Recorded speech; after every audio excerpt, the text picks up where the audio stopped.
हामी मरेपछि कहाँ पुग्छौँ होला? के मरेपछि हामी फेरि अर्को जन्म लिन्छौँ? के मृत्युपछि हाम्रो जीवन पूर्ण रूपमा समाप्त हुन्छ? मृत्युपछि के हुन्छ? यी प्रश्नहरू हामी हरेकको दिमागमा एक न एक पटक आइराखेका हुन्छन्। यी जायज र अनि महत्त्वपूर्ण प्रश्नहरू पनि हुन्। यी प्रश्नहरूले हाम्रो अस्तित्वलाई केलाउँदछन्। यी प्रश्नहरूले थप प्रश्नहरू पनि हाम्रो दिमागमा उब्जाउँछन्, जस्तो हामी को हौँ, हामी कहाँबाट आयौँ, हामी कहाँ जाँदैछौँ, हाम्रो जीवनको लक्ष्य के हो र हाम्रो जीवन के हो। यी जायज र उचित प्रश्नहरू होइनन् र? यस्ता प्रश्नहरूले मानिसहरूलाई इतिहासभरि र आजसम्म आफ्नो जीवनको विषयमा सोच्न बाध्य बनाएका छन्। धेरै मानिसहरू दार्शनिक भएका छन्, कतिले विज्ञान मार्फत उत्तर खोज्ने प्रयास गरेका छन्। मृत्यु त निश्चित नै छ, यो तथ्य हरेक मानिसले स्वीकारेको हुन्छ र स्वीकार्नै पर्छ। इन्कार गर्दैमा सत्य असत्यमा परिवर्तन पनि हुँदैन। तर सत्य के हो? माथि उल्लेखित प्रश्नहरूले मानिसको हृदयमा एक भीषण जलन उत्पन्न गरिदिएको छ। जसरी आगोको जलनले पारेको चोटमा शीतल मलहम लगाउँदा शान्ति र आनन्दको अनुभव हुन्छ, त्यसरी नै प्रश्नहरूको उत्तर भेट्दा हृदय शीतल र मन सन्तुष्ट हुन्छ। के तपाईँले उत्तर भेट्नु भएको छ? मृत्युपछि के हुन्छ? कहाँ पुगिन्छ?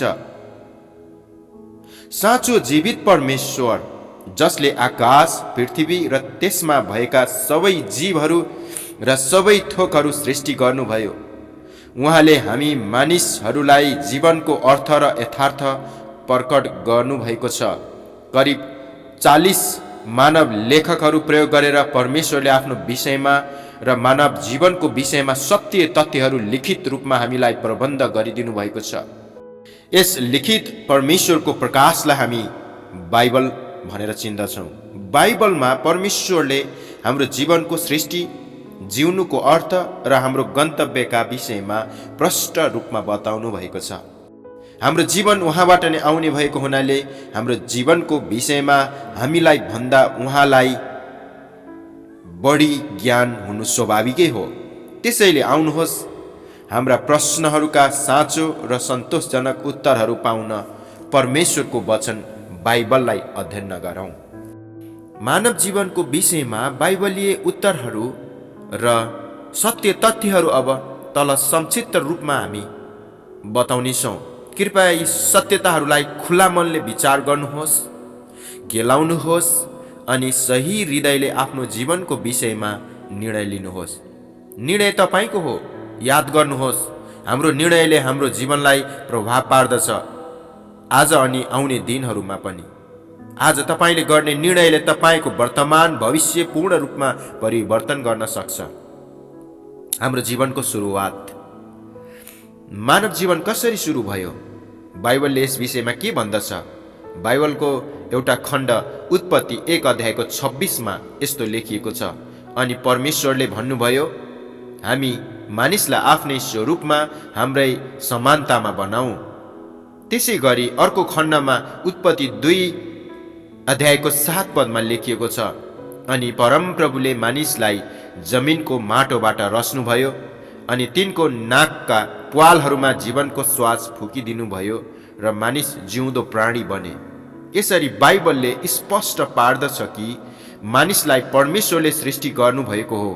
हामी एक कोषबाट लामो समयमा विकास हुँदै हुँदै बनेका होइनौँ, तर सृष्टिकर्ता परमेश्वरको अद्भुत सामर्थ्य र सुन्दर रचनामा हामी सिर्जना गरिएका हौँ।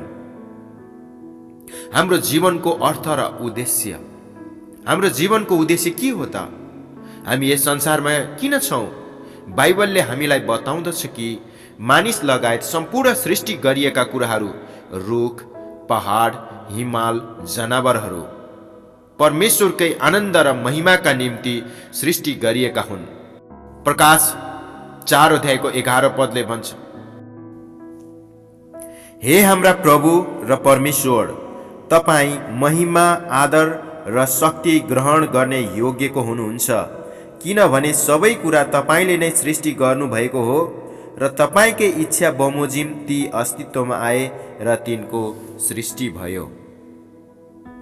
तपाईँ र म परमेश्वरको आनन्द र महिमाको निम्ति सृष्टि गरिएका हौ, तसर्थ हाम्रो जीवनको उद्देश्य परमेश्वरलाई प्रसन्न तुल्याउनु र उहाँलाई महिमा दिनु नै हो। यी प्रश्नहरू महत्त्वपूर्ण छन् र उत्तर पनि बाइबलमा स्पष्ट छ। हाम्रो जीवनमा हामी आफ्नैको लागि होइन रहेछ। यहाँ हाम्रो गलत बुझाइ छ। हामी त महान परमेश्वरको महिमा र आनन्दको लागि सिर्जना गरिएका हौँ। यसैले उहाँलाई हाम्रो जीवनबाट कसरी महिमा दिन सकिन्छ, हामी कसरी उहाँलाई प्रसन्न तुल्याउन सक्छौँ, यी कुराहरूमा नै हाम्रो जीवन केन्द्रित हुनुपर्दछ। यसैमा हामी जीवनको साँचो अर्थ र सन्तुष्टि पाउँदछौँ। जबसम्म परमेश्वरलाई व्यवस्था गरेर हामी आफ्नै आनन्द र महिमाको लागि जिइरहन्छौँ, तबसम्म जीवनमा साँचो आनन्द र शान्ति कहिल्यै हुने छैन। हामी हरेक नै परमेश्वरको महिमा र आनन्दका लागि रचिएका हौँ। यो उद्देश्य हाम्रो जीवनमा पुरा नभएसम्म हाम्रो जीवन रित्तो अनि फिक्का हुन्छ। हाम्रो जीवनको समस्या, दुःख लाग्दो कुरा यो हो कि मानव जीवन समस्याग्रस्त छ।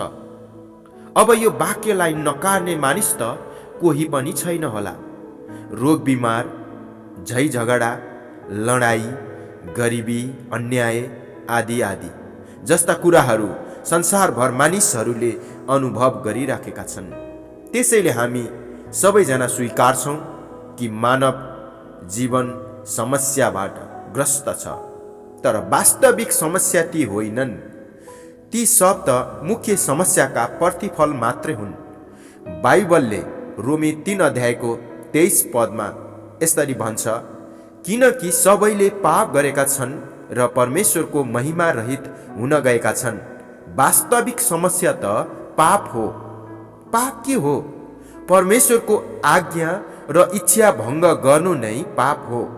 पहिलो मानिस आदमले परमेश्वरको आज्ञा उल्लङ्घन गरे र पृथ्वीमा पापको प्रवेश भयो र आज हामी हरेक मानिस जन्मजात पापी छौँ। तपाईँले बाइबल धर्मशास्त्र उत्पत्ति 3 अध्यायलाई हेर्न सक्नुहुन्छ। पापको कारणले गर्दा हामी हाम्रो जीवनको उद्देश्यबाट निकै टाढा पुगिसकेका छौँ। मानव जातिको सृष्टि हुँदा परमेश्वर र मानिस बीचको सम्बन्ध एकदमै राम्रो थियो। तर पापको कारणले गर्दा परमेश्वरसँगको हाम्रो सम्बन्ध टुट्न पुगेको हो। परमेश्वर पवित्र हुनुहुन्छ र उहाँ पापलाई घृणा गर्नुहुन्छ। बाइबलमा यस्तो पनि लेखिएको छ, रोमी 6 अध्यायको 23 पदमा, किनकि पापको ज्याला मृत्यु हो। यो मृत्यु भन्नाले परमेश्वरबाट अलग हुनु भन्ने अर्थ बुझिन्छ। यसैले अब हामी मरेपछि परमेश्वरसँग रहन स्वर्ग जान सक्दैनौँ, तर अनन्तका लागि परमेश्वरबाट अलग हुन नरकमा हामी फ्याँकिन्छौँ। हाम्रो जीवनको समस्या यही हो प्रियहरू। हाम्रो जीवनको आशा, खुसीको कुरा, हाम्रो जीवनको लागि आशा छ। हामी मरेपछि परमेश्वरबाट सदाका लागि अलग हुनु, नरक जानु पर्दैन। पापलाई परमेश्वरले घृणा गर्नुहुन्छ, तर पापीलाई प्रेम गर्नुहुन्छ। यूहन्ना 3 अध्यायको 16 पदलाई हेर्नुहोस्, किनभने परमेश्वरले संसारलाई यस्तो प्रेम गर्नुभयो कि उहाँले आफ्ना एकमात्र पुत्र दिनुभयो, ताकि उहाँमाथि विश्वास गर्ने कोही पनि नाश नहोस्, तर त्यसले अनन्त जीवन पाओस्। परमेश्वरले हामी मानिसहरूलाई प्रेम गर्नुहुन्छ।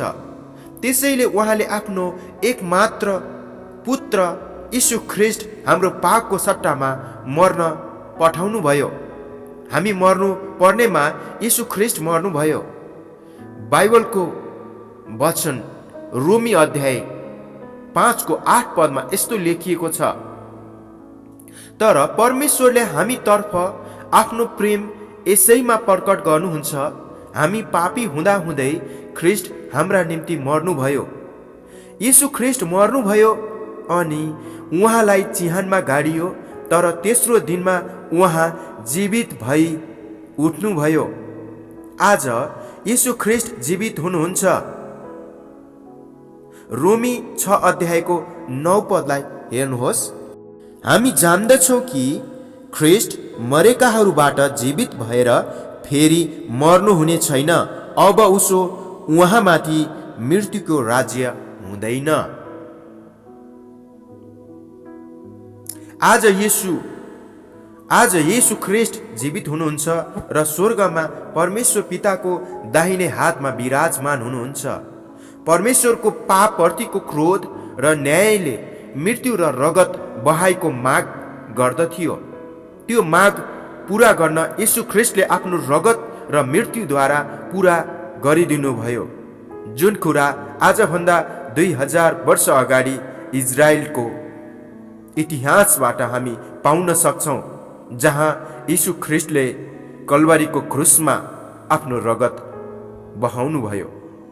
यीशु ख्रीष्टको यस बलिदानद्वारा आज हामी मानिसहरूले नयाँ आशा पाएका छौँ। अब हामी यीशु ख्रीष्टको यस बलिदानमाथि विश्वास गर्दै पापहरूको क्षमा पाउन सक्छौँ। हाम्रो पापको क्षमाले हामीलाई यीशु ख्रीष्टद्वारा हामी फेरि परमेश्वरसँगको सम्बन्धमा आउँदछौँ। हामी परमेश्वरले तोकिदिनु भए अनुसारको जीवन जिउन थाल्छौँ। परमेश्वरको महिमा र आनन्दको लागि जिउन थाल्छौँ। अनि जब परमेश्वरको योजना अनुसार हाम्रो यस पृथ्वीमा समय सकिन्छ, तब हामी सदाका लागि परमेश्वरसँग रहन स्वर्गमा जान्छौँ। यो हो हाम्रो जीवनको आशा, हाम्रो लागि खुसीको खबर, हाम्रो जीवनको भविष्य। हाम्रो जीवनको भविष्य के हो? हामी कहाँ जाँदैछौँ? बाइबलले भन्दछ, अनि जसरी मानिसहरूका निम्ति एकपल्ट मरण र त्यसपछि न्याय नियुक्त गरिएको छ, हिब्रू 9 अध्यायको 27 पद अनुसार हामी सबैजना यस पृथ्वीमा अस्थायी रूपमा मात्रै छौँ। यो कुरा हामी सबैजनाले बुझ्नु पर्दछ। यस पृथ्वीको यात्रा सकेपछि हामी या त परमेश्वरसँग रहन स्वर्गमा जान्छौँ, या त परमेश्वरबाट अलग हुन नरक जान्छौँ। यीशु ख्रीष्टमाथि विश्वास गर्दै पाप क्षमा र पापबाटको पश्चातापले हामीलाई स्वर्गको नागरिक बनाउँदछ। के तपाईँले यीशु ख्रीष्टमाथि विश्वास गर्नुभएको छ? तपाईँको जीवनको भविष्य तपाईँको हातमा, या भनौँ तपाईँको निर्णयमा हुँदछ। तपाईँको निर्णय के छ? तपाईँ के रोज्नुहुन्छ? तपाईँको जीवनको भविष्य कहाँ छ? मृत्युपछि तपाईँ कहाँ जाँदै हुनुहुन्छ? परमेश्वरले मानिस जातिलाई जीवन र वृद्धि अनि मृत्यु र नाश राखिदिनु भएको छ, ताकि हामी मृत्यु र नाशलाई छोडेर जीवन र वृद्धिलाई रोजौँ, जीवनको प्रभुलाई रोजौँ, जो यीशु ख्रीष्ट नै हुनुहुन्छ। अब तपाईँको निष्कर्ष अनि निर्णय, मृत्युपछि कहाँ? मृत्युपछि हामी कहाँ जाँदैछौँ? यो प्रश्नलाई जवाफ दिन पृथ्वीमा 2 प्रकारका मानिसहरू पाइन्छन्। एक थरी मानिस यस प्रश्नदेखि डराउँछन्, यो प्रश्न सोच्नै चाहँदैनन् र अन्योलमा हुन्छन्, र अर्को थरी चाहिँ यस प्रश्नलाई सामान्य रूपमा बुझ्छन्, डराउँदैनन् तर बरु आनन्दित पो हुन्छन्। मृत्युपछि कहाँ गइन्छ उनीहरूलाई थाहा छ, निश्चित छन्। यीशु ख्रीष्टमाथि विश्वास गर्नेहरूका निम्ति मृत्यु एक त्रास होइन, तर एउटा ढोका हो, जहाँबाट अनन्तका लागि परमेश्वरसँग रहन स्वर्ग प्रस्थान गरिन्छ। हालेलुया।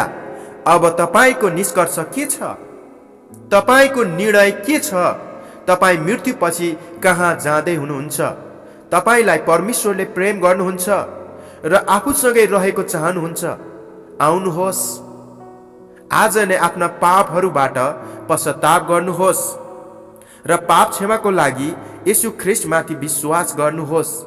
तपाईँको दासत्व र दण्डबाट मुक्ति पाउन यीशु ख्रीष्टलाई आफ्ना एकमात्र प्रभु र मुक्तिदाता भनी पुकार्नुहोस्। मृत्युपछि पनि जीवन छ, तर कसैको जीवन स्वर्गीय जीवन हुन पुग्छ त कसैको जीवन परमेश्वरको क्रोध र दण्डमा परेको नरकको हुन पुग्दछ। आफ्नो जीवनको विषयमा सोच्ने समय आज नै हो। मृत्युपछि कहाँ गइन्छ आज नै टुङ्गो लगाउनुहोस्।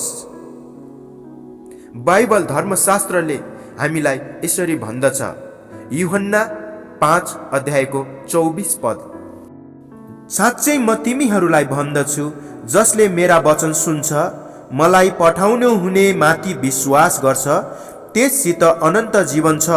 त्यो न्यायमा आउँदैन, तर मृत्युदेखि त्यसले जीवनमा प्रवेश गरेको छ। आमेन। आउनुहोस् प्रियहरू, एकमात्र उद्धारकर्ता प्रभु यीशु ख्रीष्ट कहाँ आज नै तपाईँ आउनुहोस्, ढिला नगर्नुहोस्। जीवन छोटो छ अनि मृत्यु निश्चित छ। पाप चाहिँ रोग हो, तर यसको औषधि चाहिँ यीशु ख्रीष्ट नै हुनुहुन्छ। बाटो, सत्य र जीवन यीशु ख्रीष्ट हुनुहुन्छ। उहाँद्वारा बाहेक कोही पनि परमेश्वर कहाँ पुग्न सक्दैन। आजको यो वचनलाई यहाँ राख्दै गर्दा प्रभु यीशु ख्रीष्टले आज तपाईँ र मलाई बोलाउँदै हुनुहुन्छ।